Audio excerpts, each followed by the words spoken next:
ನಮಸ್ತೆ, ನಮ್ಮ ಕುಟುಂಬ ಕನ್ನಡ ಬ್ಲಾಗ್ಸ್ಗೆ ತಮ್ಮೆಲ್ಲರಿಗೂ ಸ್ವಾಗತ. ನಾನು ನಿಮ್ಮ ಪ್ರೀತಿಯ ಕನ್ನಡತಿ ಭಾಗ್ಯ. ಫ್ರೆಂಡ್ಸ್ ಎಲ್ಲರೂ ಹೇಗಿದ್ದೀರಾ? ನನ್ನ ಮಗ ಏನೋ ಸರ್ಪ್ರೈಸ್ ತಂದಿದ್ದಾನಂತೆ. ನನ್ನ ಕಣ್ಣು ಮುಚ್ಕೊಳ್ಳೋಕೆ ಹೇಳಿದ್ದಾನೆ. ನಾನು ಕಣ್ಣು ತೆಗಿತಾ ಇಲ್ಲ. Okay,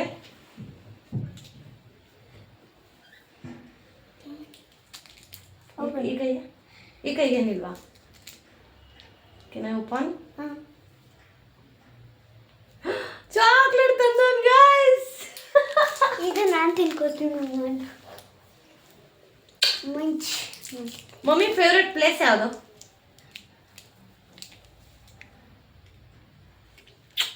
this is my favourite. ಯಾಕೆ ನೀನು ಯಾವಾಗೂ ಚಾಕ್ಲೇಟ್ ತರ್ತೀಯ ನನಗೆ? ಇದು ಯಾರಿಗೆ? ಇದು ಅವನಿಗಂತೆ. ಚಿಕ್ಕದು ಮಾತ್ರ ನಂಗಂತೆ ಫ್ರೆಂಡ್ಸ್. ನೋಡಿ, ಮಮ್ಮಿ ಹೇಳ್ತಾ ಇದ್ರು ಅದೇ ಚಿಕ್ಕ ವಯಸ್ಸಲ್ಲಿ ಅದೇನದು ಚಾಕ್ಲೇಟ್ಸ್ ತಿನ್ಬಾರ್ದು. ನೀನು ಚಾಕ್ಲೇಟ್ ತಿನ್ಬೋದು, ಅದು ದೊಡ್ಡ ದೊಡ್ಡ ತಿನ್ಕೂಡ್ದು, ಮತ್ತೆ ಚಿಕ್ಕದೇ ತಿನ್ಬೇಕು, ಮತ್ತೆ ಡೈಲಿ ಚಿಕ್ಕದು ಕೂಡ ಅಂತ. Thank you. This is our time. ಅಮ್ಮ ಇವತ್ತು ಸೀಟು ಫಸ್ಟ್ ಹೋಗ್ಬಿಟ್ಟೈತಿ ಬೇಗ. ನಾವು ಡೈಲಿ ಬರ್ತಾ ಇದ್ವಿ. ಟ್ರಾಫಿಕ್ ಅಲ್ಲ ಅದಕ್ಕೆ. ಬೇರೆ ಬಸ್ಸಲ್ಲಿ ಹಂಗೆ ತಿನ್ನೋದಾ? ಹಂಗೆ ತಿನ್ನೋದಾ? ಪೇಪರ್ ಚುಚ್ತಾ ಇದೆ. ಪೇಪರ್ ಚುಚ್ತಾ ಇರ್ತಾನ ಹಂಗೆ ಅಂದರೆ ಹಂಗೆಲ್ಲ ತಿನ್ನೋದು ಓಪನ್ ಮಾಡಬೇಕು. ಹೆಂಗೆ ಓಪನ್ ಮಾಡಿ? ನಂಗೆ ಚಾಕ್ಲೇಟ್ ತಿನ್ನೋಕ್ಕೂ ಬರಲ್ಲ. ಬರೀ ಹೇಳ್ಕೊಡ. ಆದಿ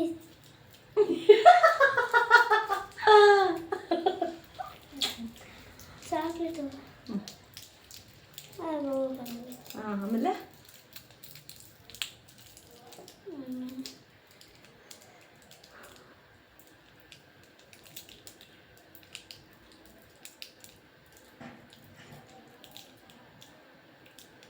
ಟೇಕ್ ಮಾಡಿದೆ.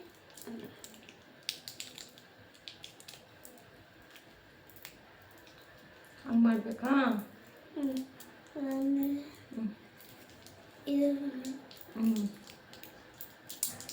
ಓ, ಇಷ್ಟೆಲ್ಲ ಕೆಲಸ ಇದೆಯಾ ಚಾಕ್ಲೇಟ್ ತಿನ್ನಕ್ಕೆ? Wow sticker. ಸುಮ್ಮನೆ ಹೆಂಗೆ ತಿನ್ನೋದು? ಹಂಗೆನಾ? ಹಿಂಗೆ ತಿನ್ನೋಕೆ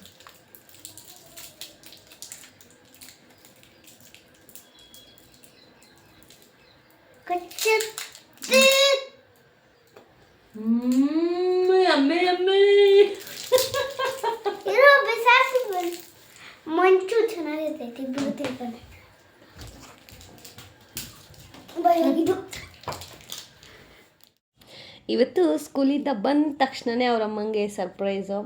ಆ್ಯಕ್ಚುಲಿ ಪರ್ಯಂತ ಸ್ಕೂಲಲ್ಲಿ ಏನಾದರೂ ಬರ್ಡೇ ಯಾರ್ದಾದ್ರೂ ಏನಾದರೂ ಇದ್ದಾಗ ಆ ಥರ ಎಲ್ಲ ಇದ್ದಾಗ ನನಗೆ ಚಾಕ್ಲೇಟ್ಸ್ ಎಲ್ಲ ತೊಗೊಬಂದು ಕೊಡ್ತಾನೆ ಗಾಯ್ಸ್.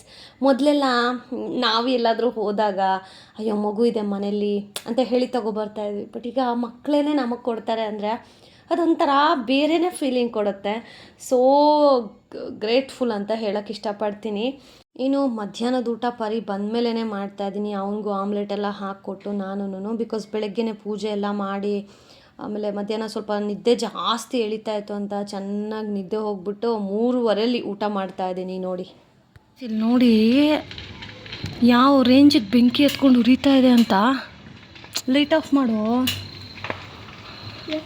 ಬ್ಯಾಟ್ಗಳು ಬರ್ತದವ ಅದಕ್ಕೆ ನಾನು ಕಿಟಕಿ ಬರುತ್ತೆ ತೆಗ್ಬಿಟ್ಟಿದ್ದೀನಿ. ಓ ಮೈ ಗಾಡ್, ಯಾರು ಹಚ್ಚಿದಾರೋ ಪಾಪ ಗೊತ್ತಿಲ್ಲ ಗೈಸ್.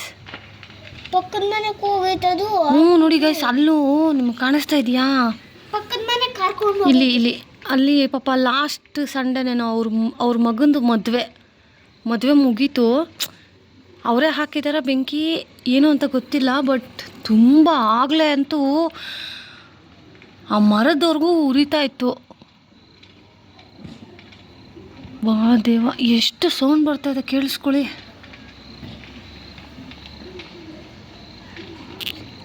ಹೆಂಗೆ ಬರ್ತಾ ಇದೆ ಅದು. ಅಯ್ಯೋ, ಅವ್ರು ಯಾರು ಇಲ್ವಾ? ಅವರೇ ಇಟ್ಟಿದ್ದಾರಾ? ಮುಂದೆ ಆಚೆ ಬಂದ್ಬಿಡ್ತಿರ್ತಾರೇನೋ ಅವರು. ಮನೆ ಹತ್ರ ಅಲ್ಲ ಪರಿ, ಅದು ಆಚೆ. ಓ ಅಲ್ಲಿ ನೀರು ಹಾಕ್ತಾ ಇದ್ದಾರೆ ನೋಡು, ಅಲ್ಲಿ ನೀರು ಹಾಕ್ತಾ ಇದ್ದಾರೆ, ಆರಿಸಿದ್ರು ಅವ್ರ ಮನೆ ಹತ್ರ ನೋಡು. ಅವ್ರ ಮನೆ ಹತ್ರ ಆರಿಸ್ಬಿಟ್ರಲ್ಲ, ನೋಡಲ್ಲಿ ಮನೆ ಹತ್ರ ನೋಡಿ ಗೈಸ್, ಅವ್ರ ಮನೆ ಹತ್ರ ಬೆಂಕಿ ಇತ್ತಲ್ಲ, ಆರಿಸಿದ್ದಾರೆ. ವಾಸೂರು ಆಲ್ರೆಡಿ ಪಕ್ಕದ ಮನೆ ಆಯ್ತ, ಅಲ್ಲಿ ಅನ್ಕೊಂಬಿಟ್ಟು ಜಾಸ್ತಿ ಆಗಿದ್ರೆ ಎರಡೂ ಆಗ್ತಾ ಇತ್ತು. ಅವನ್ನ ನೀರು ಹಾಕ್ಬಿಟ್ಟವ್ರು ಮೇಲ್ಗಡೆ. ಯಾರೋ ಆರಿಸ್ತಾ ಇದ್ದಾರೆ ನೋಡಿ ಗೈಸ್, ನಿಮ್ಗೆ ಗೊತ್ತಾಗ್ತಾ ಇದೆಯಾ? ಆಗಲೇ ಇರೋ ಬೆಂಕಿಗೂ ಇವಾಗಿರೋ ಬೆಂಕಿಗೆ ತುಂಬ ವ್ಯತ್ಯಾಸ ಇದೆ. ಆಗಲೇ ತುಂಬ ಹತ್ಕೊಂಡು ಉರಿತಾ ಇತ್ತು. ನೀವು ನೋಡಿ ಅಲ್ಲಿದ್ದಾರೆ ನೋಡಿ, ಕಾಣಿಸ್ತೇನೋ ಜನಗಳು? ಮಣ್ಣು ನೀರು ಹಾಕ್ತಾ ಇದ್ದಾರೆ ಗೈಸ್. ಅಲ್ಲಿವರೆಗೂ ಹೋಗೋ ಅಷ್ಟು ಧೈರ್ಯ ಇಲ್ಲ ನಮಗೆ. ರೋಡಲ್ಲಿ ಹೋಗೋದು, ರೋಡು ಇದು ಹೋಗೋಕ್ಕೆ ಆಗ್ತಿದ್ದಿಲ್ಲ, ಲಾರಿ ಅದು ಪಾಸ್ ಆಗ್ತದೆ. ಕಮ್ಮಿ ಅಲ್ಲ, ಆರಿಸ್ತಾ ಇದ್ದಾರೆ ನೋಡು, ಅವಾಗಲೂ ಹೆಂಗೆ ಉರಿತಾ ಇತ್ತಲ್ಲ. ಆ ಗೋಡೆವರೆಗೂ ಉರಿತಾ ಇತ್ತು. ಬಾ ಇವಾಗ 15 ಬಸ್ ಅಲ್ಲಿ ನಿಲ್ಸಿದ್ರೆ ಹಿಂದೆ ನಿಂತ್ಕೋ, ಅದು ಮುಟ್ಟಬೇಡ, ಡಸ್ಟ್ ಕೈಯಲ್ಲಿ ನೋಡು. ಆರಿಸ್ಬಿಟ್ರು ಅಷ್ಟೇ. ಯಾರು ಇಷ್ಟೊತ್ತಲ್ಲ, ಅದು ರಾತ್ರಿ ಟೈಮಲ್ಲಿ ಯಾರನ್ನ ಬೆಂಕಿ ಹಚ್ತಾರ ಪಾಪ. ಅವ್ರು ಹಂಚ್ಕೊಟ್ಟಿರ್ತಾರ, ಮತ್ತೆ ಯಾರು ಹಚ್ಚಿರ್ತಾರ ಗೊತ್ತಿಲ್ಲ. ಈ ಸಿಗರೇಟ್ ಎಲ್ಲ ಸೇರಿ ಎತ್ತು ಬಿಸಾಕಿರ್ತಾರೆ, ಅದನ್ನು ಹತ್ಕೊಬಿಡ್ತೈತೆ ಒಂದೊಂದ್ಸತಿ ಹಾಗೇನೆ. ಬಟ್ ಏನಕ್ಕೋ ನಮಗೆ ಗೊತ್ತಿಲ್ಲ ಅಲ್ಲ ಬಂಗಾರ. ಅವರೇ ಇಕ್ಕಿದ್ರೆ ಅವ್ರಿಗೆ ಗೊತ್ತಾಗಿರಲ್ಲ ಅದಕ್ಕೆ. ಅಲ್ಲಲ್ಲ, ಅವರೇ ಏನಾದರೂ ಇಕ್ಕಿದ್ರೆ ಬೆಂಕಿ, ಅವ್ರು ಇಕ್ಕಲ್ಲ. ಮನೆ ಮುಂದೆ ಗಲೀಜೆಲ್ಲ ಸುಟ್ಟೋಗ್ಲಿ ಅಂತ. ಬಟ್ ಏನೋ ಅಷ್ಟೊಂದು ದೊಡ್ಡದಾಗ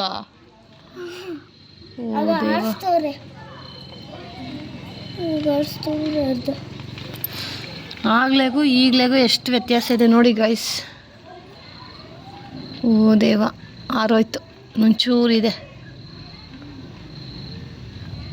ಅಲ್ಲಿ ಗೋಡೆ ಮೇಲೆಲ್ಲ ಸ್ಮೋಕ್ ಮಾಡೋರಿಗೆ ಒಂದು ರಿಕ್ವೆಸ್ಟು, ಮಾಡೋದು ಮಾಡ್ತೀರಾ ಸ್ವಲ್ಪ ನೋಡಿಕೊಂಡು ಬಿಸಾಡಿ. Smoking already injurious to health, so ಹಾಗಾಗಿ ಬಿಟ್ಬಿಡಿ ಅಲ್ವಾ. ಅದನ್ನು ಹಾಕೊಂಡೇ ಕುಡ್ದು ಫಸ್ಟ್ ಆಫ್ ಆಲ್ ನೋಡಿ ಆರಿಸ್ಬಿಟ್ರು ಪಾಪ. ಇದಾರಲ್ಲಿ ಯಾರೋ ಇದ್ದಾರೆ, ಬಟ್ ಕಾಣಿಸ್ತಾ ಇಲ್ಲ ನಿಮಗೆ ಕ್ಯಾಮ್ರಾದಲ್ಲಿ, ಬಟ್ ನನಗೆ ಕಾಣಿಸ್ತಾ ಇದ್ದಾರೆ. ಎಲ್ಲಮ್ಮ ಅಲ್ಲಿದ್ದಾರೆ ನೋಡು, ಮರದ ಕೆಳಗಡೆ 4 ಜನ ಏನೋ ಇದ್ದಾರೆ ನೋಡ್ಕೊಂಡ. 4 ಮೆಂಬರ್ಸ್ ಆರ್ ದೇರ್. ಸಿ, ಅವರೇ ಮಣ್ಣು ಏನೋ ಹಾಕಿ ನೋಡಿ ಆರಿಸ್ಬಿಟ್ರು ಪಾಪ. ಅವ್ರು ಆಚೆ ಇರ್ತಾರೆ ಆಚೆ ನೋಡಿ, ಇದು ಒಳ್ಳೇದು ಕೆಟ್ಟದ್ದ. ಸದ್ಯ ರಾಗಿ ಮರ ಎಲ್ಲ ಹಚ್ಕೊಂಡಿಲ್ವಲ್ಲ, ಅದು ಪುಣ್ಯ. ಆ್ಯಂಡ್ ಇನ್ನು ಇವತ್ತು ಚಟ್ನಿ ರೆಸಿಪಿನ ಶೇರ್ ಮಾಡ್ತಾ ಇದ್ದೀನಿ. ಚಟ್ನಿ ಹೇಗೆ ಮಾಡೋದು ಅಂತ ನೀವು ಇಲ್ಲಿ ನೋಡ್ತಾ ಹೋಗಿ. ಆ್ಯಂಡ್ ಕೆಲವೊಂದು ಕಮೆಂಟ್ಗಳ ಬಗ್ಗೆ ನಾನು ಇವತ್ತು ಮಾತಾಡಲೇಬೇಕು. ಏನು ಅಂತಂದರೆ, ಕೆಲವೊಬ್ಬರಿಗೆ ನಾವು ಸುಮ್ಮನೆ ಇರೋದಂದರೆ ಅವ್ರಿಗೆ ಇಷ್ಟನೇ ಆಗೋದಿಲ್ಲ. ಏನೋ ನಮ್ಮ ಲೈಫ್ ಆಯಿತು, ನಮ್ಮ ಅಪ್ಡೇಟ್ ಆಯಿತು, ನಾವಾಯಿತು, ರೆಸಿಪಿನ ಇನ್ನೊಂದು ಮತ್ತೊಂದು ಹೀಗೆ ವೀಡಿಯೋಸ್ ಹಾಕ್ಕೊಂಡು ನಮ್ಮ ಪಾಡಿಗೆ ನಾವಿದ್ರೂ ಕೆಲವೊಬ್ಬರು ವ್ಯಕ್ತಿಗಳು ನಮ್ಮ ಪಾಡಿಗೆ ನಮ್ಮನ್ನು ಇಡಕ್ಕೆ ಬಿಡೋದೇ ಇಲ್ಲ. ಯಾವಳೋ ಒಬ್ಬಳು, ನನಗೆ ಕೋಪ ಬಂದರೆ ನಾನು ಹಾಗೇನೆ ಮಾತಾಡೋದು. ಯಾವಳೋ ಒಬ್ಬಳು ಕಮೆಂಟ್ ಮಾಡ್ತಾಳೆ ನನ್ನ ಚಾನಲಲ್ಲ, ಬೇರೆ ಚಾನಲಲ್ಲಿ. ಸೊ ಅದ್ರ ಸ್ಕ್ರೀನ್ಶಾಟನ್ನು ನನಗೆ ಇನ್ಸ್ಟಾಗ್ರಾಮಲ್ಲಿ ನಳಿನ ಅನ್ನೋರು ನನಗೆ ಸ್ಕ್ರೀನ್ಶಾಟ್ ಕಳಿಸಿದ್ದಾರೆ. ಅಕ್ಕ ನೋಡಿ ಹಿಂಗೆ ಕಮೆಂಟ್ ಮಾಡಿದ್ದಾರೆ, ಮೇ ಬಿ ಇದು ಕಮೆಂಟ್ ನಿಮಗೆ ಸೂಟ್ ಆಗುತ್ತೆ ಅಂತ. ನಾನು ಹೌದಾ ಅಂತ ಹೇಳಿ ಕಮೆಂಟ್ ಓಪನ್ ಮಾಡಿ ನೋಡಿದ್ರೆ ಏನಂತ ಕಮೆಂಟ್ ಮಾಡಿದ್ದಾರೆ, ಅಕ್ಕ ನೀವು ತುಂಬ ಚೆನ್ನಾಗಿ ಬೆಳೀತಾ ಇದ್ದೀರಾ. ಅಂದರೆ ಬೇರೆಯವರು ವ್ಲಾಗಲ್ಲಿ, ಸೋ ಕಾಲ್ಡ್ ವ್ಲಾಗ್ ಅವರು ಇದರಲ್ಲಿ, ಅಕ್ಕ ನೀವು ತುಂಬ ಚೆನ್ನಾಗಿ ಬೆಳೀತಾ ಇದ್ದೀರಾ ನೋಡಿ, ನಿಮ್ಮಂತಹ ನಿಷ್ಕಲ್ಮಶವಾದ ಮನಸ್ಸಿಗೆ ಒಳ್ಳೆಯದೇ ಆಗತ್ತೆ. ಇನ್ನೂ ಕೆಲವರಿದ್ದಾರೆ ಬರೀ ಜೀವನ ಪೂರ್ತಿ ಮ್ಯಾನಿಫೆಸ್ಟೇಷನ್ ಮಾಡಿಕೊಂಡು ಅವ್ರಿವ್ರನ್ನ ಉದ್ಧಾರ ಮಾಡೋದ್ರಲ್ಲೇ ಜೀವನ ಕಳ್ಕೋತಾ ಇದ್ದಾರೆ ಅಂತ ಹೇಳಿ ಕಮೆಂಟ್ ಹಾಕಿದ್ರು. ಅಲ್ಲಿ ಮ್ಯಾನಿಫೆಸ್ಟೇಷನ್ ಅಂತ ಬಂದಿರೋದು ಮೇ ಬಿ ಇವರಿಗೆ ನನಗೆ ಕನೆಕ್ಟ್ ಆಗಿದೆ ಅಂತ ಹೇಳಿ ಅವ್ರು ನನಗೆ ಕಳಿಸಿದ್ರು. ಈ ಒಂದು ಕಮೆಂಟ್ ಯಾರು ಹಾಕಿದ್ರೋ, ಯಾರು ಚಾನಲಲ್ಲಿ ಹಾಕಿದ್ರು, ಯಾರಿಗೆ ಟಾಂಟ್ ಕೊಡೋಕ್ಕೆ ಹಾಕಿದ್ರೋ ಗೊತ್ತಿಲ್ಲ. ಬಿಕಾಸ್ ಎಲ್ಲರೂ ಈಗ ಮ್ಯಾನಿಫೆಸ್ಟೇಷನ್ ಬಗ್ಗೆ ವಿಡಿಯೋಸ್ ಮಾಡ್ತಾ ಇದ್ದಾರೆ. ಓಕೆ, ಅದರಲ್ಲಿ ನನಗೆ ಮೇನು ಅದರಲ್ಲಿ ಪಾಸಿಟಿವ್ನೂ ಅನ್ನಿಸ್ತಾ ಇತ್ತು, ನೆಗೆಟಿವ್ನೂ ಅನ್ನಿಸ್ತಾ ಇತ್ತು. ಬೇರೆಯವ್ರನ್ನ ಉದ್ಧಾರ ಮಾಡೋದ್ರಲ್ಲಿ, ಮ್ಯಾನಿಫೆಸ್ಟೇಷನ್ ಮಾಡೋದ್ರಲ್ಲೇ ಅವ್ರ ಜೀವನ ಕಳೆದೋಗ್ತಾ ಇದೆ ಅಂತ. ನಿಜ ಹೇಳ್ತೀನಿ, ಕಲಿಗಾಲದಲ್ಲಿ ಇದು ಕಲಿಯುಗ. ಕಲಿಗಾಲದಲ್ಲಿ ಬೇರೆಯವ್ರನ್ನ ಉದ್ಧಾರ ಮಾಡೋಕ್ಕೆ ಯಾರು ನಿಂತ್ಕೊತಾರೋ ಅವ್ರನ್ನೇ ಜನ ಒಂದು ರೀತಿ ವಿಲನ್ ಆಗಿ ನೋಡೋದು, ಅವ್ರನ್ನೇ ಒಂದು ರೀತಿ ಡಮ್ಮಿ ಮಾಡೋದು. ಓಕೆ, ಕಂಡೋರ ಮೇಲೆ ಪೌರುಷ ತೋರಿಸೋದು, ಕಂಡೋರ ಮೋಸದ ದುಡ್ಡನ್ನು ನಾವು ಎಂಜಾಯ್ ಮಾಡೋದು, ಈ ಥರ ಯಾರು ಮಾಡ್ತಾರೋ ಅವರಿಗೆ ಈಗ ಪ್ರಶಂಸೆ ಬೆಲೆ ಎಲ್ಲ ಜಾಸ್ತಿ. ಯಾಕೆ ಅಂತಂದರೆ ಇದು ಕಲಿಕಾಲ, ಅರ್ಥ ಮಾಡ್ಕೊಳ್ಳಿ. ಯಾರ ಕಮೆಂಟ್ ಮಾಡಿದ್ರು ಸೊ ಅವ್ರಿಗೆ ಹೇಳ್ತಾ ಇರೋದು, ಮ್ಯಾನಿಫೆಸ್ಟೇಷನ್ ಅನ್ನೋದು ಒಂದು ವರ, ಎಲ್ರಿಗೂ ಸಿಗೋದಿಲ್ಲ. ಈಗ ತುಂಬ ಮಿತಿಮೀರಿ ನಾವು ದುಡಿತಾ ಇದ್ದೀವಿ, ನಮ್ಗೆ ದುಡ್ಡು ಬರ್ತಾ ಇದೆ ಅಂತಂದರೆ ಮುಂದೊಂದು ದಿನ ಏನೋ ಒಂದಕ್ಕೆ ಭಗವಂತ ಕೊಡ್ತಾ ಇದ್ದಾನೆ ಅಂತ ಅನ್ಕೋಬೇಕು. ಓಕೆ, ನಮ್ಮವ್ರಿಗೆ ನಾವು ಅಯ್ಯೋ ಅನ್ನದೆ, ಓಕೆ, ನಮ್ಮವ್ರಿಗೆ ನಾವು ಅಯ್ಯೋ ಅಂದಿರ ಇನ್ನೊಬ್ರ ದುಡ್ಡನ್ನು ಎಂಜಾಯ್ ಮಾಡ್ಕೊಳ್ಳೋಕ್ಕೆ ತಗೊಳ್ಳೋದು ಎಷ್ಟರ ಮಟ್ಟಿಗೆ ಸರಿ? ಐ ಡೋಂಟ್ ಥಿಂಕ್ ಅದು ಸರಿ ಅಂತ. ನನಗೇನು ಅಂತಂದರೆ, ನಾನು ಕಲ್ತಿರೋದು, ನಮಗಿದ್ದು 4 ಜನಕ್ಕೆ ಊಟ ಇಡೋಕ್ಕಾಗತ್ತಾ? ಮಾಡೋಣ. ಮ್ಯಾನಿಫೆಸ್ಟೇಷನು ಅಷ್ಟೇ. ಇವಾಗ ನನಗೆ ಎಷ್ಟೋ ಮ್ಯಾನಿಫೆಸ್ಟೇಷನ್ ಮಾಡಿಕೊಂಡೆ, ನನಗಾಯಿತು. ಸೊ ತುಂಬ ತೀರಾ ನನಗೆ ಈ ರೀತಿ ಪರಿಸ್ಥಿತಿ ಇದೆ ಅಂದಾಗ ಅವ್ರ ಬಗ್ಗೆನೂ ನಾನು ಮ್ಯಾನಿಫೆಸ್ಟೇಷನ್ ಮಾಡ್ಕೊಳ್ಳೋದಿದೆಯಲ್ಲ, ಯಾರಿಗೂ ಬರಲ್ಲ. ಅದು ತುಂಬ ಜನ ನೀವು ಹೇಳಿದ್ದೀರ, ಖುಷಿ ಆಗುತ್ತೆ ಕೇಳೋಕ್ಕೇ. ಬಟ್ ಈ ರೀತಿ ಕಮೆಂಟ್ಗಳನ್ನು ಕೇಳಿದಾಗ ಇಂಥವ್ರಿಗೆ ಏನು ಗೊತ್ತಾ, ಸುಮ್ಮನೆ ಇರಬಾರ್ದು, ಮಾತಾಡ್ತಾ ಇರಬೇಕು, ಏನೋ ಒಂದು ನೆಗೆಟಿವ್ ಸ್ಪ್ರೆಡ್ ಮಾಡಬೇಕು ಆ ರೀತಿ. ಬಟ್ ಅವರಲ್ಲಿ ಬೇರೆಯವ್ರನ್ನ ಉದ್ಧಾರ ಮಾಡೋದ್ರಲ್ಲೇ ಟೈಮ್ ಕಳೀತಾ ಇದ್ದಾರೆ. ಥ್ಯಾಂಕ್ ಯು, ಆ ಲೈನ್ ಹಾಕಿದ್ದೀರಲ್ಲ, ಓಕೆ. ಕಲಿಗಾಲದಲ್ಲಿ ಇದ್ದುವೆ ನಾನು ಬೇರೆಯವ್ರನ್ನ ಉದ್ಧಾರ ಮಾಡೋಕ್ಕೆ ನಿಂತಿದ್ದೀನಿ ಅಂದರೆ ಖುಷಿ ಅಲ್ವಾ? ಓಕೆ, ಕಲಿ ಪ್ರಭಾವ ನನ್ನ ಮೇಲೆ ಇಲ್ಲ ಅಂತ ಅದರ ಅರ್ಥ ತಿಳ್ಕೊಳ್ಳಿ. ಯಾಕಂದರೆ ಇಂಥ ಕೆಲವರು ಏನಿರ್ತಾರೆ ಗೊತ್ತಾ, ಇವರೊಂದು ರೀತಿ ಹುಳುಗಳ ಥರ. ಅಕ್ಕಿಲಿ ಇವಾಗ ಹುಳ ಬಿದ್ದರೆ ನಾವು ಹೇಗೆ ಬಿಸಾಕ್ತೀವಿ, ಇರುತ್ತೆ ಹುಳ, ಎಲ್ಲೂ ಇಲ್ಲದೆ ಎಲ್ಲಪ್ಪ ನಮ್ಮ ಅಕ್ಕಿಲಿ ಹುಳನೇ ಬೀಳಲ್ಲ ಅನ್ನೋ ಥರ ಇಲ್ಲವೇ ಇಲ್ಲ. ಅಕ್ಕಿಲಿ ಹುಳ ಬಿದ್ದೇ ಬೀಳುತ್ತೆ. ಹುಳನ ನಾವು ಹೇಗೆ ಕ್ಲೀನ್ ಮಾಡ್ತೀವಿ, ಹಾಗೆ ಜೀವನದಲ್ಲೂ ಈ ರೀತಿಯ ಹುಳಗಳು ಬರ್ತಾ ಇರ್ತವೆ. ಅದನ್ನು ಕಿತ್ತು ಬಿಸಾಕಿ ಮುಂದಕ್ಕೆ ಹೋಗ್ತಾ ಇರಬೇಕು. ಇಂಥ ಕಮೆಂಟ್ ಮಾಡೋರಿಗೆ ಏನು ಹೇಳೋದು ಗೊತ್ತಾಗೋದಿಲ್ಲ. ಬೇರೆಯವರಲ್ಲಿ ಚಾನಲಲ್ಲಿ ಹೋಗಿ ಹೇಳ್ತಾರೆ ಅಂತ ಅಂದರೆ ಅವರ ಮೆಂಟಾಲಿಟಿ ಎಷ್ಟು ಚೀಪ್ ಅನ್ನೋದು ಗೊತ್ತಾಗುತ್ತೆ. ಆ್ಯಂಡ್ ಇಂಥವ್ರಿಗೆ ಎಷ್ಟೇ ಉಗಿದ್ರೂ ಏನಿಲ್ಲ ಬಿಡು ಅಂತ ಒರೆಸ್ಕೊಂಡು ಮುಂದಕ್ಕೆ ಹೋಗೋವಂಥ ಜಾಯಮಾನದವ್ರು ಇರಬೇಕು. ಸೊ ಇಂಥವ್ರಿಗೆ ಎಷ್ಟು ಉಗಿದ್ರೂ ಮಾನ ಮರ್ಯಾದೆ ಏನೂ ಇರೋದಿಲ್ಲ, ಮನೇಲಿ ಮಾಡೋಕ್ಕೇನು ಕೆಲಸ ಇರೋದಿಲ್ಲ. ಅದಕ್ಕೇ ಬೇರೆಯವರ ವಿಚಾರಗಳನ್ನು ತೊಗೊಂಡು ಕಮೆಂಟ್ಗಳು ಮಾಡ್ತಾರೆ.